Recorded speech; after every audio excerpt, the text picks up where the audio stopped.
The initial 53-man roster is set, so let's dive in and see where we were right, wrong, and confused. That and more on today's episode of Locked On Commanders. Your daily podcast on the Washington Commanders. Part of the Locked On Podcast Network. Your team every day.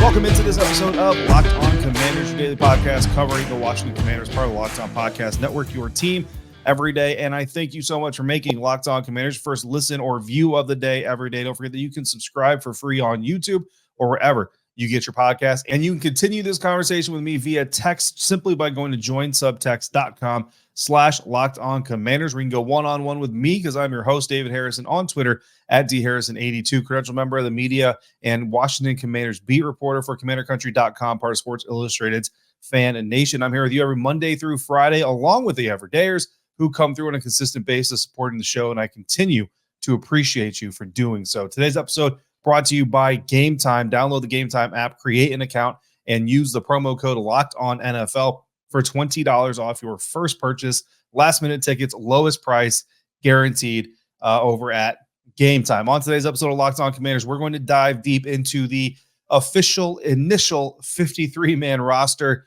for the Washington Commanders, and I think that's the most important thing to remember with this 53-man roster. It is the initial 53-man roster. Ron Rivera and Martin Mayhew, we spoke to them in Ashburn on Tuesday, which is actually why this episode is dropping a little bit later in the day, because I got to go out there. We talked to them. I drove home, had to get everything set up. Of course, my computer had to update before I could do anything. So, you guys know how it goes sometimes. Technology sometimes makes things easier. Sometimes it doesn't make things easier, right?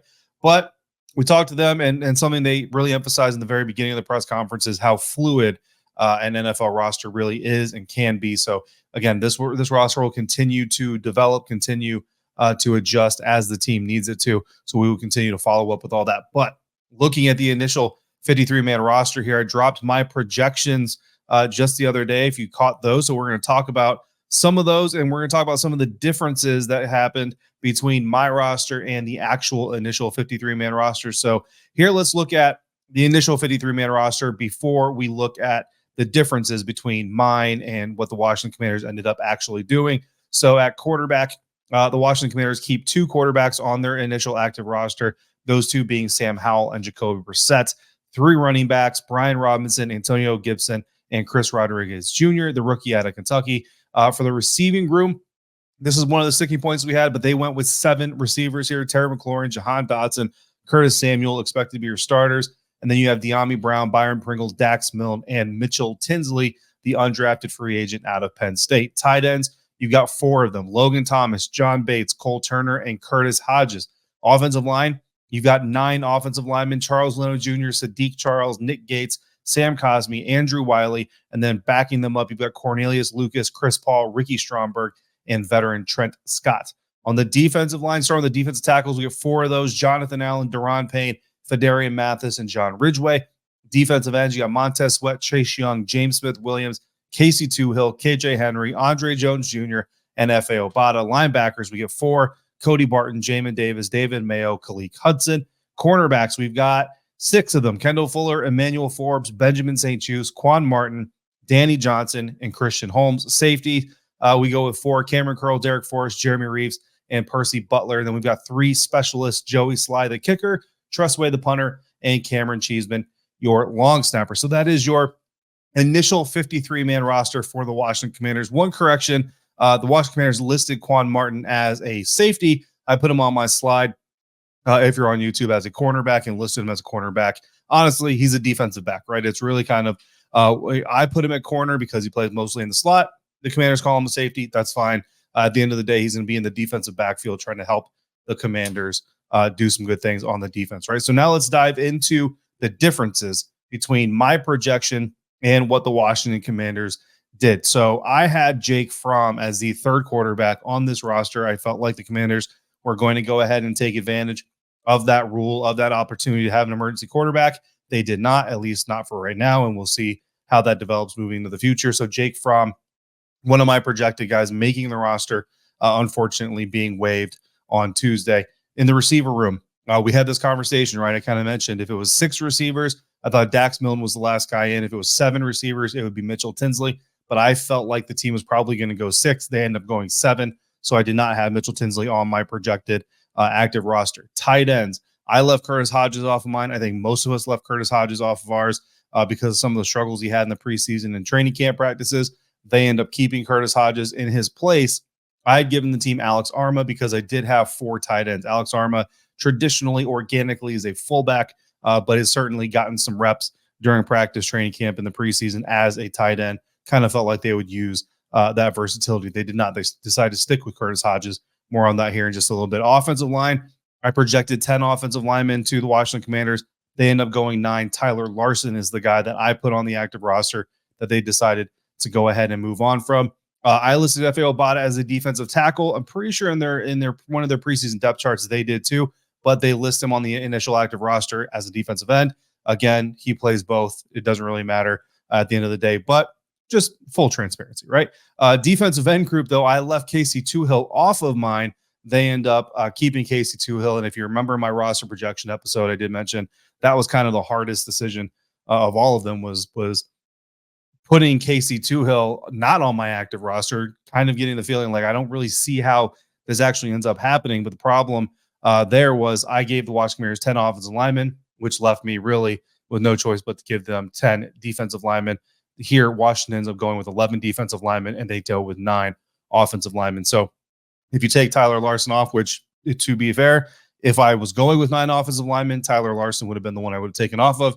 And then you take that extra spot, you give it to the defensive line, and you keep Casey Toohill on the active roster. So that's how everything went down compared to what I had projected, and then what we ended up with when the deadline came, 4 p.m. Eastern time on Tuesday afternoon. And that is where the Washington Commanders will leap from heading into the regular season. But again, this thing is fluid. You guys know that if you've been watching football for longer than a year or two, you've realized that turnover and the war of attrition that goes on with NFL rosters is very real, and it happens every single year. So there were some differences, but were there any real surprises, right? Sometimes you have a choice and the team goes a different direction. You go, yeah, I kind of saw that come. Okay, Casey Toohill, right? I'm not really surprised he stays on the active roster.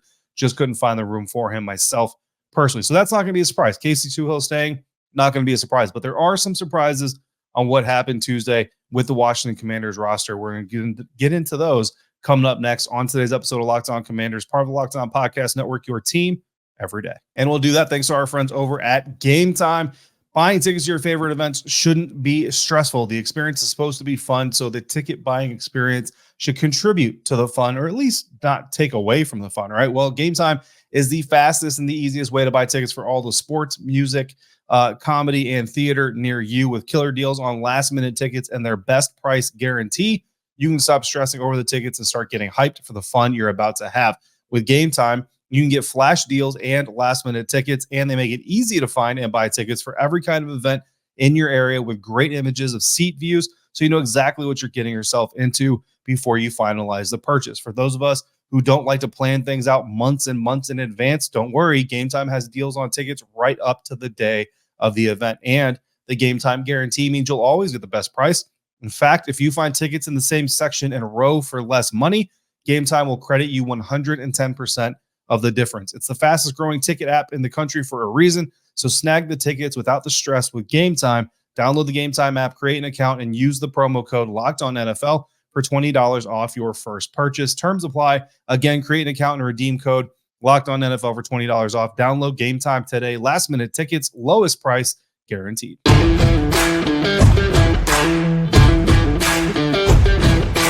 Thanks for making Locked On Commanders your first listen or view today, every day, and every dayers, just like I do every other day. I appreciate you for coming through today. Special thank you also to my subtexters who've been adding a little extra layer of communication between me and Commanders fans.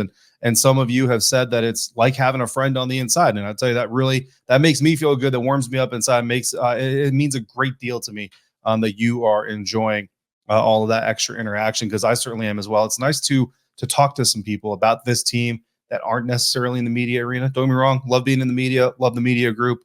This beat is better than I could have ever imagined. But you know what I mean? It's like talking shop with shop. Like sometimes you want to talk what you work with other people. I don't know. Hopefully that makes sense. But I appreciate all of the subtexters for sharing your thoughts, sharing your insight, and reacting to mine as well as I share it with you. So speaking of insight and reactions, some roster surprises here, right? So the Washington Commanders made their decisions and made their moves just like every other NFL team does. And there are without a doubt going to be some surprises in what they chose to do. So looking at the roster, again, I mean, at the end of the day, we had 6 differences, which means I got 3 things wrong because obviously for every player I add to the roster, that's a player that I didn't put on the roster, right? So like for every Jake Fromm that I put on the roster, the Commanders left off the roster, there's a guy that I left off that is now going to be on, right? Capiche, capiche, makes sense.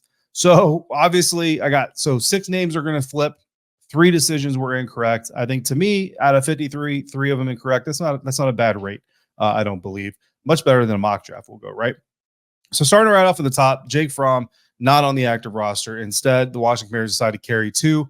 And my thing is this, the only reason that surprises me, and again, I kind of covered this in my roster projection episode where I explained to you all why I left Jake Fromm on the active roster, is that this team has had very, very rough luck when it comes to quarterbacks and quarterback health just in general, right? So there is a reality here where Sam Howell is not the starting quarterback at some point during the season, not because he's not playing well, but because he's injured, right? And if that happens, then you want to definitely make sure that your quarterback room is as secure as possible. Well, when you look at the dynamics of this quarterback room, Eric Bieniemy, first time fully fledged offensive coordinator, right? Remember, he was the offensive coordinator in Kansas City, but of course, Andy Reid. The debates rage on how much control Andy had over how much control Eric had. But bottom line is, no matter how much control Eric had, Andy also had some help in there, right? So bottom line is, this is Eric Bieniemy's first time being the full-on offensive coordinator, and he's the assistant head coach on top of it, and he's the play caller all by himself for the first time as well. So that's a lot of stuff to have going on, and that means there are some wrinkles to this thing. Like, you couldn't just bring in like Chad Henne, who decided to retire, but let's say Chad Henne unretired and said, okay, I'll come play for UB. He's going to know it for the most part. He's going to know some of the verbiage, the language, all that stuff. But there are just things about EB without the overhanging or overshadowing of Andy Reid above him that are just going to be different, right? That's just natural human nature. So really, in reality, you've got 3 quarterbacks in the NFL that have this intimate knowledge of what Eric Bieniemy is going to want to do, and have learned the language and have learned his wrinkles of the language that he brought over from Kansas City. That's Sam Howell, Jacoby Brissett, and Jake Fromm. Letting Jake Fromm go, releasing him, waiving him, you put him out there for the rest of the NFL world to see. And Jake Fromm had a very, very good preseason. And you've seen it, I've seen it, but here's the thing. The Cleveland Browns have also seen it. So have the Baltimore Ravens. So have the Cincinnati Bengals. They've all seen it in person. And everybody else is seeing this. Everybody else has pro scouts. I mean, honestly, guys, just the other night there was a Cleveland Browns scout in the press box watching the Washington Commanders Cincinnati Bengals game. So that scout has seen Jake Fromm twice now in the preseason. And I don't know, the Cleveland Browns just traded away Joshua Dobbs, one of their backup quarterbacks. If they decide, hey, this Jake Fromm guy looked pretty good against us. Hey, this Jake Fromm guy looked pretty good against Cincinnati. Let's go ahead and give him a shot. Let's go ahead and bring him in. What do we have to lose behind Deshaun Watson? You could theoretically lose Jake Fromm to another NFL team. And while generally speaking, when you talk about the hierarchy of talent, you say, okay, is that really that big of a deal? Well, it is if what has happened in Washington every year for about the last 5 seasons, if not longer, happens this season. And what ends up happening is, if Sam Howell, knock on wood, it doesn't happen, right? But if Sam Howell ends up having to leave, miss a couple of games, a few games, however many games to injury, and Jacoby Brissett comes in, well, now you're in a situation where if Jake Fromm ends up with another roster, you're going to be in a really hard spot, because now you're going to bring in a backup quarterback that doesn't know this team. He doesn't know this team. He doesn't know the scheme. He doesn't know the language. He doesn't know any of it. So, yes, it's a valuable roster spot. When you look across the active roster, who do you really want to give up in order to keep Jake Fromm? I think that's a really hard discussion to have. You know what I mean? And that's kind of part of what we had, the discussion we had in my roster projection. But it's one of those things where you kind of have to take a gamble. You have to take a risk somewhere if you're an NFL franchise. You're either going to leave yourself short an extra D lineman, a DB, maybe a wide receiver, or you're going to leave yourself vulnerable to some lack of depth elsewhere. I think what the Washington Commanders are doing, they're kind of banking on the youth of Sam Howell banking on his ability to escape. So he's not going to be a statue in the pocket just getting, pummeled all day and night if the offensive line can't hold up against a specific pass rush. But some things that we saw in the preseason that I think need to be cleaned up in light of this move and the fact they only have these two quarterbacks now is making Sam Howell get down or take less punishment, right? The few times he did run during the preseason, he's showing a tendency to be that young, adventurous quarterback that a lot of young quarterbacks are, and he'll take some hits, and you don't want to see him doing that. Now, this all goes away, right? So all this confusion and all this surprise and all this worry in my part goes away if Jake Fromm makes it through waivers. If Jake Fromm makes it through waivers and ends up on the practice squad, okay, you feel better about your situation, right? Because now Jake Fromm can be there. And if worst case scenario happens, I mean, for the game that it happens in, you're pretty much stuck. You got Jacoby Brissett, you got Logan Thomas if he's healthy behind him. I don't even remember who the next emergency quarterback would be. But then the next week you'll have Jake Fromm to bring in as a backup. So hopefully you don't need it. But that's one of the reasons I was such a stickler. If they had 4 quarterbacks, I'd be like, all right, you know what I mean? You waive 2 of them and you get 1 to the practice squad. Now you've at least got that continuity there. But because they only had 3 to begin with, dropping down to 2 voluntarily and opening the door to the risk of losing one of 3 quarterbacks that knows this team for this season the way that they do, to me, it just seemed a little bit risky. So looking at the rest of the roster, that was really I would say my biggest surprise. I think the biggest surprise I had was the biggest surprise that a lot of people had, and that was Curtis Hodges making the active roster here, and not necessarily over Alex Arma, right? That's not really the situation we're in, where it's there's no way Curtis Hodges should have beaten out Alex Arma. It's just looking at the standard of performance, you just kind of felt like Curtis Hodges probably wasn't going to make the cut because of some of the struggles he had. But remember, go back to the everydayers, go back to the projection episode. And what did I say? I said, if Curtis Hodges makes this roster still, even with some of the struggles he's had, it's going to be because of those traditional pass catching tight end skills that he brings to the team. Well, you're going to hear it here just a little bit in the press conference clip that I pulled to share with you guys on today's episode. Ron Rivera highlighted the athletic ability. He highlighted the skill set that Curtis Hodges has that he says is hard to find in today's NFL, and honestly kind of fits exactly what Eric Bieniemy wants in a tight end in his offensive scheme this year. So that's exactly kind of what I said in the projection episode, is if they decide to keep him, it'll be because of some of these raw tools and assets that he has. That seems to be exactly the decision that the Washington Commanders made. I just figured they would go with the proven guy, the Alex Arma, who has done better in camp, done better in the preseason, and then put Curtis Hodges on the practice squad. And maybe they felt like they couldn't. If those skill sets are rare to find or hard to find, like Ron Rivera says, that might be why they went ahead and put him on the active roster. Now they said, look, we don't want to risk losing him. So basically flip the ideas, right? So I'm thinking Jake Fromm is too risky to put out there in the open. They're thinking Curtis Hodges is too risky to put in the open, and that solves that mystery. Mitchell Tinsley making the roster, not necessarily a surprise, just not something I projected they would do, keeping 7 receivers. But of course they decide to, and like I said in the projection episode, he was my 7th receiver. So not really a surprise, but a pleasant surprise just in the fact that that's not what I predicted. So that pretty much covers it. I don't think there's anything super crazy in this initial 53-man roster that we really have to dive into. If you disagree and you think there was something incredibly insane, by all means, drop it, and I'll address it in a future episode. Right. One thing that was also pleasantly happy to find was Chris Rodriguez Jr., the rookie running back out of Kentucky, making this 53-man roster, something that I felt pretty confident in coming towards the end of the preseason. He would never let himself get to the point where he said, yeah, he thinks he's on it and all these things, and I respect that about him. But to me, internally, and I think you picked that up on the episodes in the show, I was pretty confident that Chris was going to make this roster. So happy to see that. I asked Ron Rivera about Chris Rodriguez Jr. I asked Martin Mayhew about Eric Bieniemy's influence this season so far, through the draft, through free agency, through training camp, all of it, communicating the kind of players that he needs.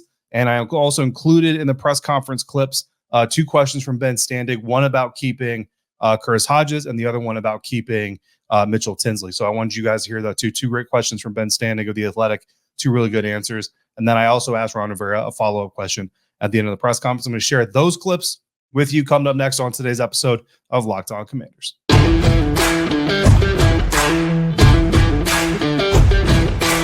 Wrapping up this 53-man roster reaction episode of Locked On Commanders by taking a listen to a portion of the press conference. Ron Rivera and Martin Mayhew met with all of us in Ashburn following right at the 4 p.m. Eastern time deadline on Tuesday for every NFL team to be at or under the 53-man roster.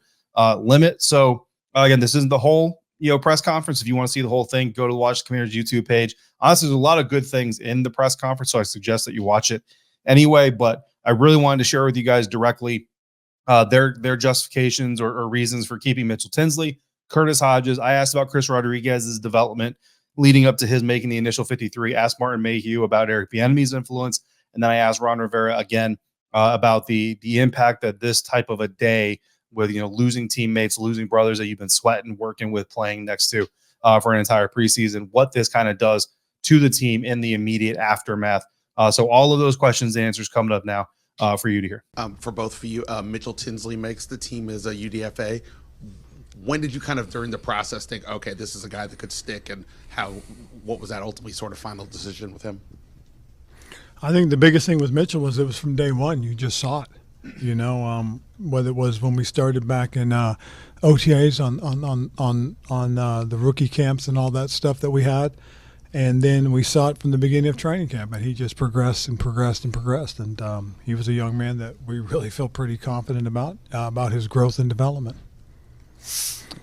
And at tight end, you guys end up keeping Curtis Hodges. What was it? Obviously you've had him now for more than a year, but why did you decide he had to stay with you guys right now? Well, he really didn't practice last year. That's part of the problem. And so when you look at it for us, that's a rookie right there. This is a young man that's got a tremendous skill set.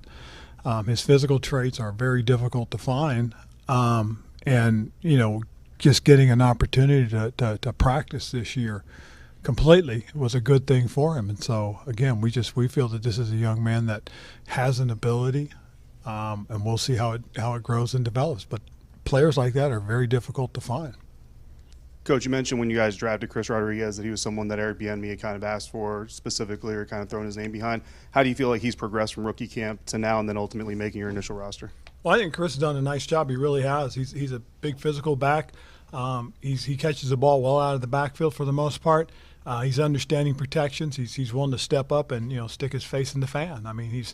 He's a young man that comes in and will hold his position, try to play stout, give the quarterback some time. So when you see those combination of those three things of being able to run the ball, being able to catch the ball, and then protecting, that's a huge plus. And so he's done and grown with the things that we want him to. And then, Martin, talking about draft classes, a lot of times we talk about scheme fit and whether a player was the right fit in a place. And having a new offensive coordinator and offense to install, that can be a little bit tricky. How valuable has Eric Bieniemy's communication been in making sure you can bring in the right young guys for this new scheme? Eric has been great as far as communication and what he's looking for, different traits at different positions. He did a really good job with his evaluations for our draft this year, and he's been helpful going forward. Some of the guys that we picked up throughout the offseason, like Byron Pringle, who had been in Kansas City with Eric, identifying guys like him, guys like Gore, like Derek Gore. Eric's really helpful to the personnel department, and he's really good evaluator and obviously a very good offensive coordinator. What's the day after this day like for the team in the locker room and practice? It's usually sluggish, because there's a lot of guys that you say goodbye to, and then you go out and it's the 53, and those guys have to practice against each other. But one of the things that I think helped us was that yesterday we cut a number of guys, and for the most part, those were the guys that we weren't going to bring back. The guys we cut today, predominantly most of them, we're going to try and get back, obviously, because of the practice squad rules and all that. So I think that makes it a little bit easier. So transitioning into practicing today was a lot easier for our group, I believe. It really was a good practice, too. It was a fully padded practice. We had everybody that could be out there was out there, and they were geared up. And it was fast paced. We finished about 24 minutes early. But the tempo was really strong. That's one of the things that we've done all year during training camp. Our tempo has been really quick, and we got a good stretch of the legs out of it. All right, guys, that's going to wrap it up. So you heard the questions, you heard the answers. Again, Ben Standing of The Athletic asking the first two questions. The next three were for me. That's only a part of the press conference. You want to see the entire thing, head over to the Washington Commanders YouTube page and check out the entire press conference. Again, a lot of good questions and a lot of good answers from Coach and from the general manager, Martin Mayhew. So coming up tomorrow, we are back out at Ashburn for practice.